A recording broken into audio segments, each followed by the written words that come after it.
l'architecture, c'est bien, mais il faudrait l'améliorer, tout à fait. Il y a des choses à améliorer, bien sûr, rien n'est parfait.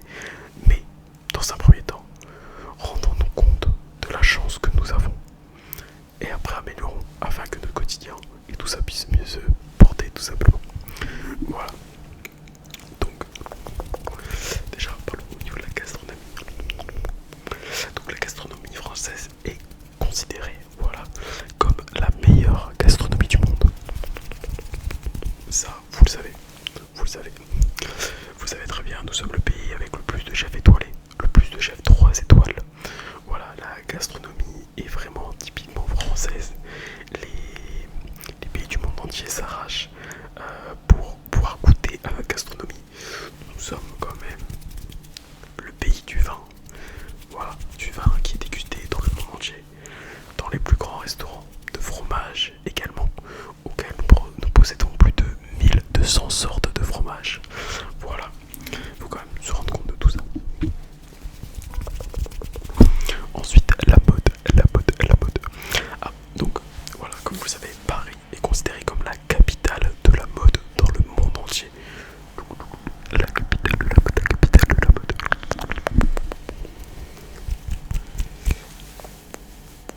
De même, pour le vin, du coup, comme je vous ai dit, la France est très célèbre pour son vin, car on serait considéré comme étant le pays avec la meilleure qualité de vin, parce qu'il n'y a pas qu'en France où on fabrique du vin, on en a au Portugal, on en a, je crois, dans les pays arabes, tels que, enfin, en Afrique, je crois au niveau de l'Afrique du Nord, je crois qu'il y a certains trucs de vin, on en a en Italie, on en a en Espagne et tout ça, mais en France, on aurait la meilleure qualité de vin, la meilleure qualité.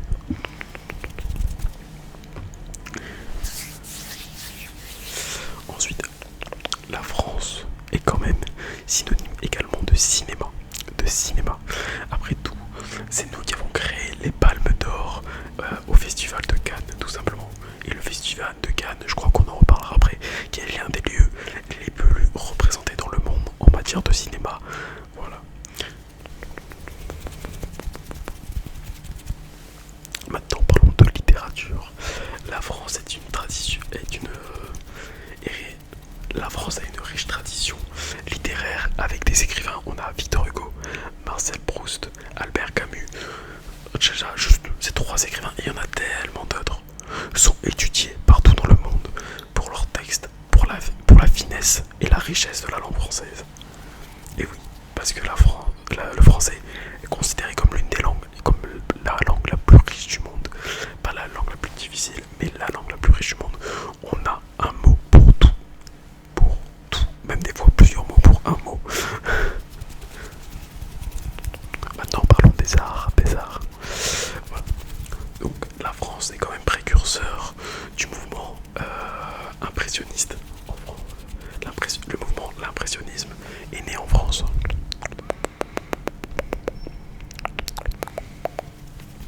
Maintenant, tourisme. Voilà, la France est l'une des destinations les plus touristiques du monde. Les touristes du monde entier viennent en France, dont Paris, qui est normalement, si je me trompe pas, encore actuellement, la ville la plus visitée au monde. Tout ça. Donc on a la gastronomie, on a la mode, on a le vin, le cinéma, la littérature, les arts, le tourisme, mais ça ne s'arrête pas là. On a également l'architecture avec des monuments emblématiques tels que la Tour Eiffel ou encore le château de Versailles. La Tour Eiffel que au début aucun Français ne voulait, mais pour autant tous les touristes viennent pour se prendre en photo avec le château de Versailles qui a été créé par je dirais Louis XIV, il me semble que c'est Louis XIV, qui a été créé par Louis XIV. Il a créé ce château non pas pour y vivre ou quoi que ce soit, non, pour que tous les nobles du monde entier, quand ils viennent en France, ils viennent dans le château de Versailles, ils trouvent ça tellement magnifique qu'ils demandent qui a fait ces vitraux, qui a fait ces murs, qui a fait ceci, ces moulures, qui a fait ces statues, et hop, à chaque fois on disait bah c'était l'artisan. Voilà, et le château de Versailles a permis, a contribué à l'artisanat français, honnêtement, et en grande partie, voilà, à redresser les caisses de la France, à pouvoir faire en sorte qu'on ait de plus en plus d'artisans et tout ça. La qualité à la française, elle est connue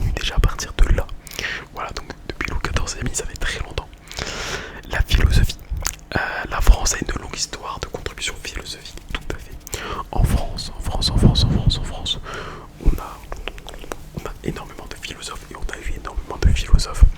Voilà. Et je crois que actuellement l'un des meilleurs philosophes du monde est français. Il me semble de souvenir.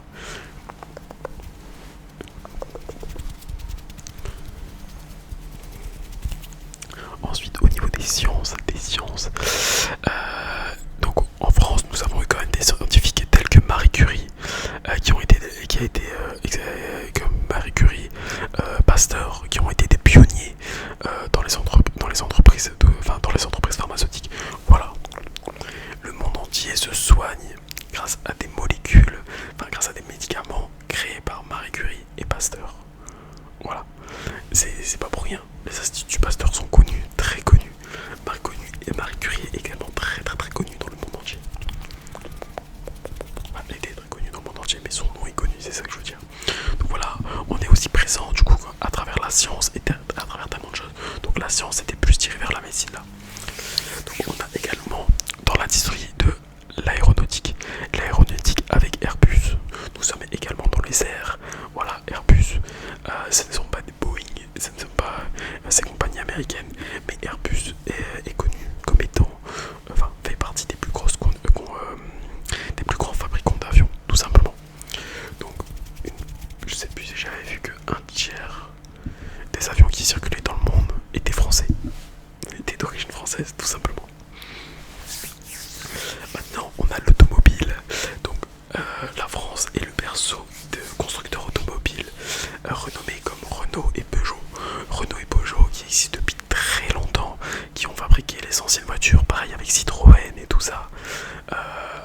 On avait de nombreuses choses, il me semble que c'était peut-être Renault qui à l'époque de la Seconde Guerre mondiale faisait des chars, des tanks, des chars de guerre. Voilà, très important. Après, on peut préférer des Allemandes, on peut préférer des Chinoises et tout ça, voire des Japonaises. Mais les Françaises sont très aimées des étrangers. Ensuite, quand je parle des Françaises, des Chinoises et tout ça, des Allemandes, je parle de voitures, les amis, vous inquiétez pas. Ensuite, on a au niveau de l'ingénierie. Donc, les Français ont été quand même à l'origine de nombreuses avancées technologiques. Les montgolfières, les avions. Mais il n'y a pas que ça. Je crois que les ascenseurs également sont été créés par la France. Je pense aux ascenseurs parce que j'ai pris tout à l'heure. En fait, énormément de choses ont été créées tout simplement en France. Voilà, c'est vraiment important de le dire. On a été l'un des pays qui avons créé qui possédons, je crois, actuellement le plus de brevets dans le monde. Où on a possédé le plus de brevets dans le monde. Voilà. On fait partie de ces pays-là. On fait partie d'un pays innovant et qui a fait avancer le monde tel que nous le connaissons. Ensuite, on a dans le système du droit, alors là, le droit français, le droit juridique français est connu dans le monde entier pour être je dis bien dit l'un des meilleurs, la France est connue pour avoir l'un des meilleurs systèmes juridiques au monde. J'ai pas dit le meilleur, l'un des meilleurs. Je reste bien d'accord, je prends énormément recul sur cette phrase. Il y a des choses améliorées, que l'on soit bien d'accord, mais c'est toujours mieux que dans la grande partie du monde où les personnes, il n'y a pas de système juridique, quasiment pas, c'est quasiment inexistant. Voilà, donc on se rend bien compte, même si c'est pas parfait, même si il y a énormément de choses améliorées, nous possédons quand même un système juridique viable. Voilà, je préfère prendre un peu de trucs. Ensuite, nous avons également le théâtre. Le théâtre français a une longue histoire avec une longue histoire mondiale. Voilà, on a beaucoup de grandes pièces de théâtre ont été créées à l'époque et sont toujours jouées dans le monde. Voilà, la France est également dans le spectacle, dans le théâtre, tout simplement. Nous sommes également, parlant de théâtre, d'art et tout ça, nous sommes également dans les arts avec le musée du Louvre. Le Louvre qui est quand même le plus grand musée du monde. Voilà, quand même. Combien y a-t-il de touristes ou de personnes qui rêvent ou qui viennent en France pour pouvoir voir le Louvre, visiter le Louvre, donc notamment le tableau de la Joconde qui a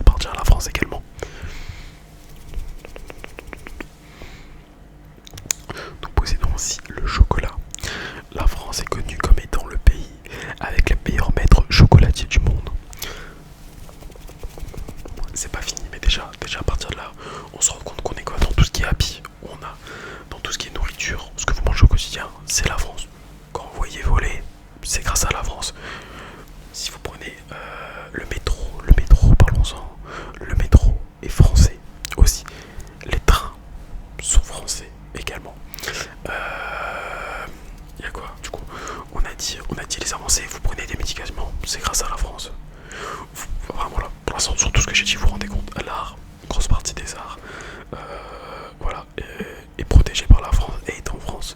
Voilà, pour l'instant, on n'a pas fini, mais je vous montre que déjà là, on détient déjà un sacré palmarès et on détient déjà pas mal de choses parce que nous sommes à la France quand même. On va continuer. En équitation, voilà, on va parler un peu de sport aussi. Après, j'en ai d'autres. Ah oui, non, justement, en pâtisserie, pareil. Les pâtisseries françaises sont connues dans le monde entier. Est-ce qu'on a encore besoin de présenter le croissant? Le croissant, on ne le présente plus dans le monde. On ne dit plus dans le monde le croissant est français. Parce que dans le monde, on sait que le croissant est français. Le croissant n'est pas italien. Il n'est pas espagnol. Il n'est pas chinois ou anglais ou américain. Il est français. Important le croissant. Et autres pâtisseries également.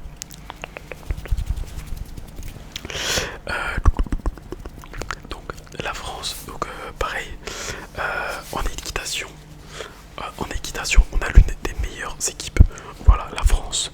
De même, pour le rugby, on est une très grosse équipe de rugby. En ce qui concerne le football, est-ce qu'on a encore besoin de présenter la France? On est quand même 2 fois champion du monde. Certes, il y a des pays qui ont été plus que nous champions du monde, mais il y a combien de pays qui ont été déjà minimum 2 fois champions du monde? Voilà, on ne présente plus également. Au tennis, on a l'un des tournois les plus emblématiques, le tournoi de Roland Garros, voilà, qui est l'un des tournois, voilà, du Grand Chelem, voilà. Donc Roland Garros est l'un des tournois les plus prestigieux. Pareil en sport nautique, on a énormément de sports nautiques en France et on est très bon, très très bon, y compris dans la voile, surtout dans tout ce qui touche à la voile. Pareil, le parfum. Là on va revenir un peu sur tout ce qui est esthétique, mode. Le parfum, la France est connue comme étant le pays du parfum. Voilà, les plus grandes parfumeries sont françaises et sont en France. Les plus grandes maisons de parfumerie sont en France. Ensuite, restons un peu dans le monde du luxe, de la mode et tout ça. Et côté gastronomique, le champagne, le meilleur champagne du monde est français. Il est français. Alors de base, le champagne, l'appellation champagne est française. Donc déjà, si vous achetez du champagne, c'est forcément français. Sauf que il y a eu petit changement. Je sais que les Russes, il me semble, il y a quelques années, ont eu le droit eux aussi de créer ce qu'ils appellent du champagne. Alors, c'est parce que c'est une appellation protégée, mais je crois qu'ils ont réussi. Ça va assez débat. Je sais pas ce que ça a donné, mais il me semble qu'ils ont le droit. Voilà. On a également, du coup, comme j'ai dit, le fromage. On a plus de 1200 variétés. Voilà. Le pain, les amis. Quand on imagine le français avec sa baguette de pain, son croissant et son béret. Tout simplement. Les châteaux.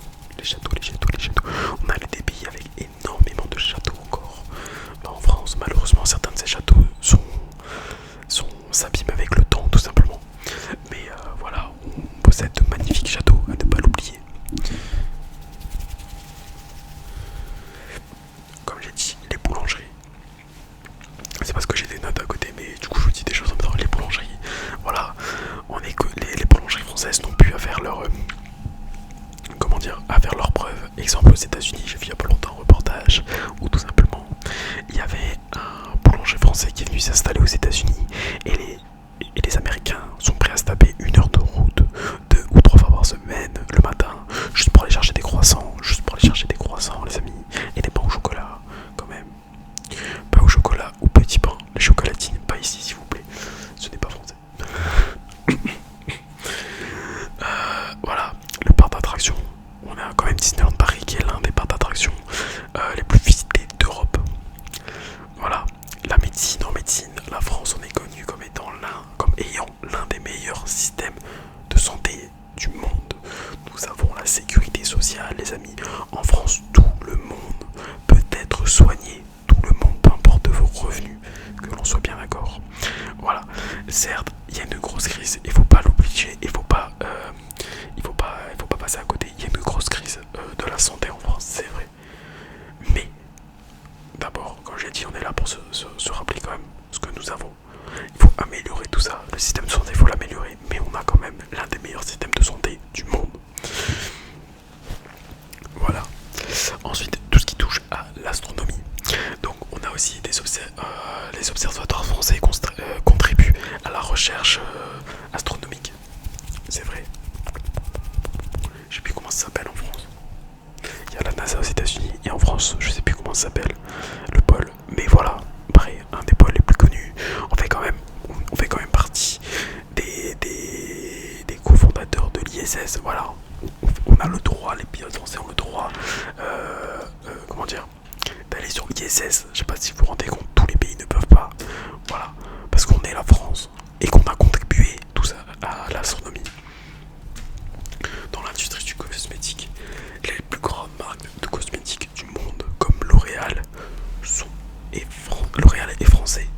sa version en effet, mais on essaie de plus en plus d'axer sur les énergies renouvelables comparé à d'autres pays. Je dis pas qu'on est le pays le plus avancé, mais il y a des progrès qui sont remarqués. Pareil, l'agriculture. En France, on est un pays qui produisons beaucoup en agriculture. Merci d'ailleurs, comme pour les services de santé et tout. Merci à nos agriculteurs, merci à nos médecins et tout ça. Mais voilà, l'agriculture française, faut pas l'oublier. Même si en France, on ne consomme pas forcément notre agriculture, je sais que l'agriculture française est extrêmement exportée vers les autres pays, tout simplement.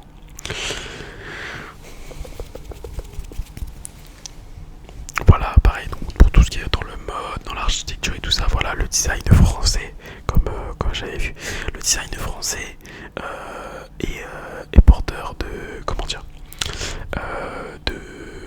d'élégance à la française. Cette expression, l'élégance à la française, que l'on peut entendre dans le monde entier, n'est pas là pour rien.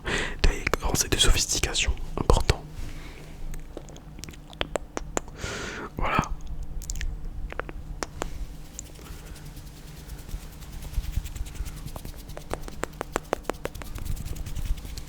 La France possède, et on est aussi l'un des pays, alors là c'est pour tout ce qui est les eaux, et on est l'un des pays, que l'on veuille ou non, avec le plus d'eau potable dans le monde, enfin le plus d'eau potable, parce qu'il y a énormément de pays où leur eau n'est pas potable, voilà, mais on fait quand même partie des pays où nos eaux sont potables, et en Europe il y a des pays où leurs eaux ne sont pas, toutes les eaux ne sont pas potables, alors qu'en France quasiment toutes, voilà.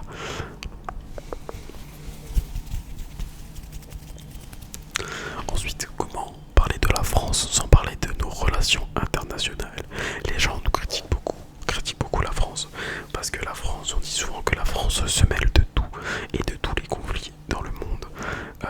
Sauf que la France, justement, on est connu comme étant le médiateur du monde.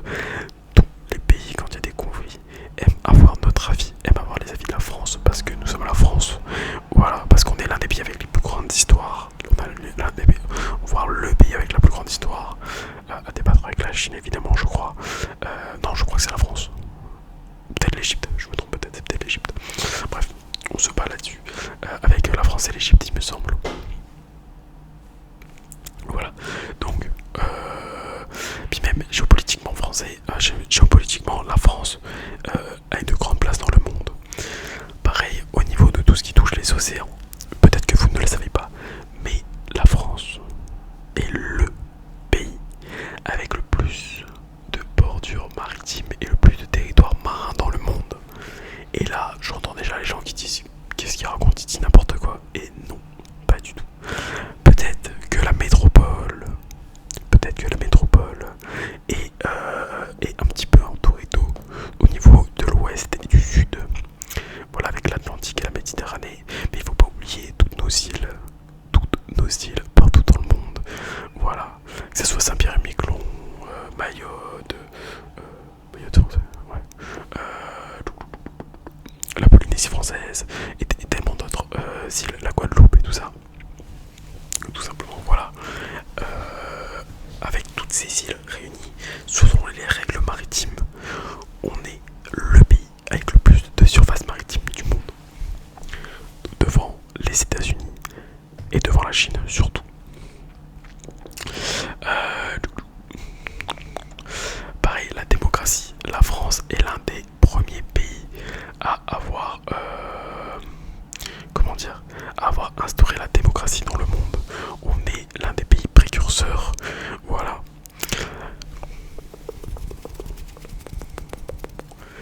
Et la démocratie est aussi le libre arbitre, la liberté de penser, que l'on veuille ou non. En France, on est l'un des pays où on a la liberté de penser et la liberté d'expression, même si des fois on peut se dire que là ces libertés ne sont pas forcément respectées. Faut quand même se dire que dans certains pays, enfin que dans beaucoup de pays, elle n'est pas du tout respectée. En France, elle est largement respectée. Voilà. Par exemple, dans les pays du monde, partout en Europe, s'ils ont actuellement la possibilité d'avoir des droits. Voilà, en Europe, si les pays d'Europe ont la chance d'avoir des droits et tout ça, c'est parce que historiquement, Napoléon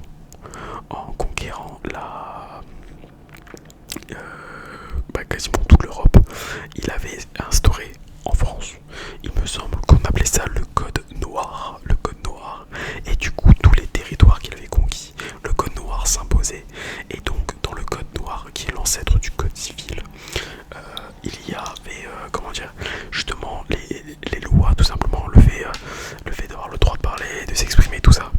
Et du coup, c'est pour ça que quand Napoléon a perdu, enfin, bref, dans ces pays-là, en fait, une graine venait d'être plantée dans la tête des gens. Ils avaient vécu pendant un temps avec le droit, avec des droits, et donc forcément, quand les trucs sont remis en place dans leur pays, ils ont fait en sorte de remettre en place tous ces droits. Donc voilà, on a aidé le monde. Quand les pays d'Afrique, quand on a dispatché, on a refait les territoires après les colonisations et tout ça, pour les pays d'Afrique, la France a été l'un des seuls pays du monde à aider les pays d'Afrique, les nouveaux pays d'Afrique, à construire leur économie et à préparer leur économie. Parce que c'est bien beau d'avoir un pays, mais il faut savoir gérer économiquement. Et beaucoup de pays d'Afrique ne savaient pas le faire, et donc ils ont demandé l'aide de la France, et la France les a aidés. Voilà. En fait, il y a tellement de choses à dire, il y aurait tellement de choses à dire. Je pourrais tellement approfondir sur plein de domaines, mais bon, sinon la vidéo ferait 3 heures. Mais voilà, comme je voulais vous montrer, c'est que la France, on est partout. Qu'on est, soit on a été, ou soit on est actuellement. La France, notre France, on est acteur, on est actif. Enfin, ouais, on est acteur du monde, du changement de demain. Et c'est vous, derrière vos écrans. C'est moi également, c'est toutes les personnes qui ne nous regardent pas, qui font et qui feront la France de demain. Et donc il est important, dans un premier temps je pense, de se rendre compte de la chance que l'on a, de notre passé, de le comprendre, de comprendre notre placement dans le monde, notre place dans le monde, voilà, et de tout faire pour l'améliorer, que ce soit sur un rayonnement international, mondial, ou encore en France. Les institutions qui doivent être améliorées, que ce soit la santé, le droit ou autre. En effet, il y a des améliorations à faire, c'est indéniable, c'est vrai, mais c'est à nous d'en prendre conscience et de tout faire pour l'améliorer. Voilà, c'est ce que je pense et c'est ce que je voulais vous faire comprendre. Voilà. Donc j'espère que cette vidéo vous a plu. C'est une vidéo qui me tenait pas mal à cœur parce que, comme je le dis, j'aime la France. Voilà, je pense que au détriment de n'importe quel pays politique, paysage politique, enfin, bref, peu importe que vous soyez d'extrême gauche, d'extrême droite ou de gauche ou du centre, il y a des patriotes partout, des gens qui aiment leur pays. Voilà, je connais des gens qui aiment leur pays à gauche, des gens qui aiment leur pays à droite, dans l'extrême droite et même dans l'extrême gauche, c'est un fait. Voilà, je connais des gens dans les 4 parties qui aiment leur pays, et même si nos avis divergent, nous restons français. Alors, dans les moments de crise, quand il y a des problèmes, restons unis et arrêtons de nous prendre la tête pour des simples broutilles. Voilà, je pense que c'est important de se rendre compte de la chance que nous avons de vivre dans le pays que l'on est, et que beaucoup de personnes critiquent la France, mais n'accepteraient pas de vivre plus de 3 mois dans d'autres pays que la France. Ils ne pourraient pas. Voilà. Je sais que le français est critique de base, mais voilà. Il faut quand même se rendre compte de la chance que nous avons d'être en France, d'être né en France, ou d'être venu vivre en France et de vivre en France. Voilà, c'est grâce à tout ça, c'est grâce à nous, grâce à nos institutions, grâce au passé de la France, grâce aux Français qui ont vécu avant nous, que nous en sommes là où nous sommes aujourd'hui. Et nous pouvons être fiers. Certes, il y a des choses où la France n'a pas été forcément irréprochable, il y a des choses que nous avons mal fait, mais au lieu de toujours regarder le négatif, regardons le positif. Et il y a du positif, il y a beaucoup de positif, et il y a plus de positif qu'il n'y a de négatif, je pense. Après voilà, j'espère que cette vidéo ne va pas attirer la haine dans les commentaires, ce n'était pas le but. Voilà, c'était un petit hommage à la France tout simplement, et j'espère que ça vous a plu. Sur ce les amis, je vous laisse, j'espère quand même vous avoir détendu un minimum, et je vous souhaite une très bonne journée à vous. Bonne nuit les amis.